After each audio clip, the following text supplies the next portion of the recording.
इस बार खेसारी लाल यादव कुछ ऐसा गाना लेकर आइल बरन जेकरा में खेसारी लाल यादव वीडियो में जाना तरह केकरा छक्का के नचैले बरन। जी हाँ, छक्का के नचैले बरन और वीडियो में जाना तरह का वो गनवा के का नाम बा, पाँव भर के सैया।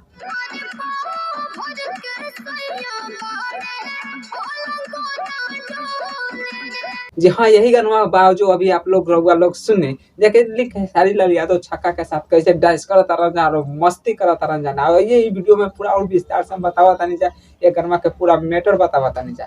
पहले उससे पहले हम और रउआ लोग के बता दें कि ये गाना के जाना तारा मैटर मतलब पति पत्नी वाला मैटर बा। एकदम रखले बार पाँव भर के सैया मतलब पातर दुबर पिया और एकरा पर पत्नी ने अपना भाव बताते हुए नजर आती है। लेकिन इस पर हम सबसे बड़ी बात इस करेंगे ये गाना के बारे में। लेकिन उससे पहले आप सभी को एक और बात बता देते हैं, इंटरेस्टिंग बात कि खेसारी लाल यादव ऐसा माइंड में क्या सोच के लैले बरन भाई कि जे गनवा में छक्का के नचैले बरन। लेकिन अभी शूटिंग वाला वीडियो तो नहीं आयल, शूटिंग वाला वीडियो आई तो रउआ लोग के हम जरूर बताएंगे।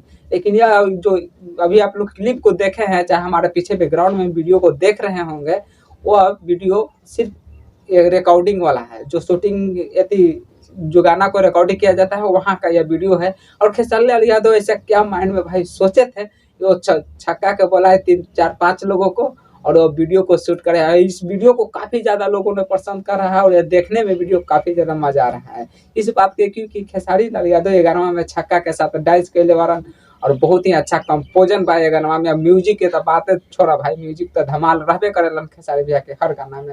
और खेसारी भैया जे गाना में गा देवल जाए वो गाना ना हिट हो ही नहीं सकत। आई गाना के सबसे बड़ा हिट होवे के कारण जाना तारा का बा, गाना में कोई खास तक शब्द के यूज नहीं के कइल, शब्द के एक ही यूज कइल बा वीडियो में।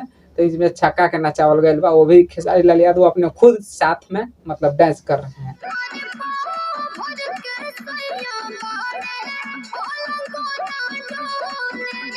गनवा का सबसे बड़ी यही रीजन बा। लेकिन गनवा में कोनो ऐसा खास नहीं है जो यूनिक शब्द नहीं है। हमारा लगल गनवा में यूनिक एको शब्द है ये नहीं है। लेकिन ये गनवा में एक ही वो शब्द हमारा सॉरी एक ही वो अच्छा लगा जो खेसारी भैया छक्का के साथ आगे गनवा में डांस करता रहा। लेकिन ये गाना में और कुछ खास नहीं है। और गाना में बहुत ही मतलब ये वीडियो में बहुत ही दमदार गाना बा। तो जाइए और यूट्यूब पर सर्च मारिए आदिशक्ति फिल्म्स। आदिशक्ति फिल्म से ये गाना को रिलीज कर दिया गया है। जाइए और ढेर सारा आशीर्वाद प्यार दीजिए। और ये गाना के काफी ज्यादा लोगों ने सुन रहा है और ढेर सारा लोगों ने प्यार दे रहा है। तो जाइए आदिशक्ति पे और अपना ढेर सारा प्यार दीजिए उस गाना को, जिस गाना का नाम है पाँव भर के सैया। लेकिन ऐसे ही भोजपुरी के हर अपडेट जानने के लिए हमारे चैनल को सब्सक्राइब कीजिए और वीडियो को लाइक कीजिए। वीडियो देखने के लिए आप सभी को दिल से धन्यवाद।